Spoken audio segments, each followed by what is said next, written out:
I'm turning a curly a whirl. Oh, what the hell's a curly a whirly? Sounds like some sort of 70s dance. Just over a year ago, I dug out my old GoPro Session 5, came out on an absolutely horrendous day and decided to film in a forest in Wales. Just over a year later, and here I am again, and it's lovely weather. Now at that time, for some reason, I think I had 1 subscriber on my YouTube channel. There was 1 video up on it already, been there for about a year, and it was 20 seconds, and it was awful. Also, on that day, way back when, COVID was an epidemic, mostly on the other side of the world. Nothing much for us to worry about. Well, I think we had the feeling that it was going to kick off, but you could still go to a pub. You could still get drunk in the pub. You could still cuddle a friend.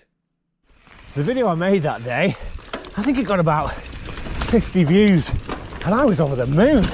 I thought, wow, I'm onto something here.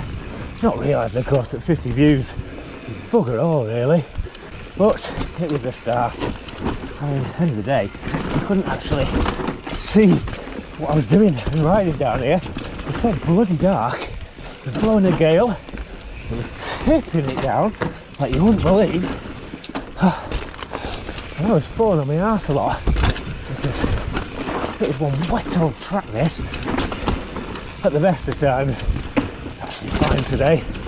It's been dry for quite a few days now. I'm not going to say where it is. I don't think I did last time. I kept it quiet. It's a little bit sensitive.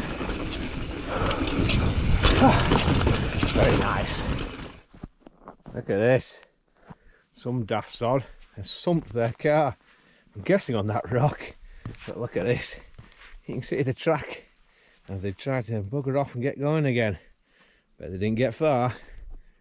Oh no! So why come back here again? Is it a sense of nostalgia? Well, yes, sort of. And to be honest, the other 2 subs updates, because that's what we're doing, have been filmed around Chester, mainly through circumstance. And I just thought it'd be nice and ironic to come back to this place. Plus, it's damn good as well. Spotted another track going off that I've never seen before. God knows what it's like. Oh, it's so steepy again, that's for sure. We're all steep round here, to be honest. Nice though. Alright, it just cuts back in, I think. Oh well. What does it? Is this something new? It's one of those. Oh god. Now this is the steep loam. Woohoo! Yes. Nice. I don't know about anybody else, but I quite like riding tracks blind, because sometimes you go into a little bit of speed, you're sort of committed to doing stuff because it just crops up on you. When you know it's there, you may be a little more timid. I think I've turned the wrong way here though.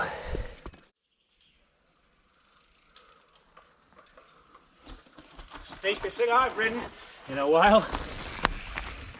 And in the wet, nope. So, a year and a bit. What a year it's been. We've had 3 lockdowns, the last of which was by far the worst. And a lot of restrictions, and the whole group of 6 and no more. But somehow, the channel managed to grow through it all. And at this point now, we've just hit 1,000 subs. 1,000. And I never thought that would happen. So I'm just having me mid-ride nicotine and gym break, and it's bloody lovely weather today. Really is. So yeah, 1,000 subs. I didn't think I'd get to this many. It was a far off dream. So what does it mean? Well, it means 1,000 people like the crap I put up enough to want to watch more of it, and that means a lot. And thanks to everybody who does. Now, 1,000 subs and enough watch hours means I can monetize the channel as well. So, are you going to start seeing adverts? Nah, not yet. You know, maybe sometime in the future. The revenue you get off the ads will be what? A curly whirly a month. I can afford a curly-whirly a month anyway. Bizarrely, you probably get more from using Amazon affiliates and putting a link in, like I have. Stuntman Harness, the best chest harness money can buy. More information, click on the link in the description. So a year and a bit in and 1,000 subs, what have I learnt? Well, the main lesson and the main advice I can pass on to anybody wanting to do a mountain bike YouTube channel is you've got to be a passionate mountain biker and like YouTube. If it's the other way around, you're asking for trouble. You're not going to stick with it. Now that might sound like a bit of a brash statement, but basically, if you are riding a mountain bike just to have a YouTube channel, then you're asking for basically having to film on days where the weather is utterly miserable and you're wiping crap off the camera. You're asking for spending hours on end setting up shots and stuff like that. You're just asking for faff. If really having a YouTube channel is what you want to do and get a lot of subs and everything else, then I wouldn't do mountain biking.